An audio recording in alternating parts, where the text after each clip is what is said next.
Поради политичката криза, домашниот бизнис во текот на 2016 година изгуби драгоцено време и можност да оствари позначителен раст.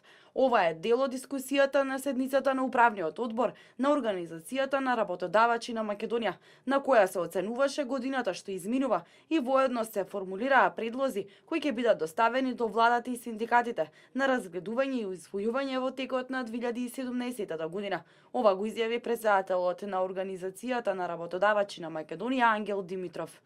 Работодавачите се свесни за моменталната состојба во која се наоѓа државата, за таа политичка нестабилност и дека знаеме ваквите резултати од изборите ќе донесат и понатаму подолгорочна нестабилност додека не се формира една цврста влада.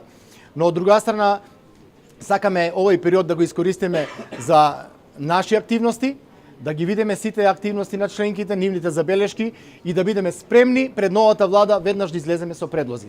На приоритетната агенда на работодавачите се наоѓаат неколку конкретни предлози, како што е оној за воведување нов модул за плаќање на придонесите за сезонските работници и мерки со кои ќе се стимулираат младите работоспособни луѓе со мерки за сезонско работење на студентите.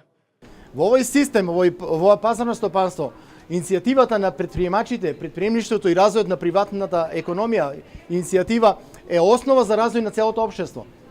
Ние сме тие што ја ствараме ново создадена домашна вредност, ние сме тие кои најмногу влијаеме на полнењето на буџетот, на остварувањето на средства, девизни средства од извоз. Затоа треба и да се смени свеста, сваќањето за нашата улога во општеството.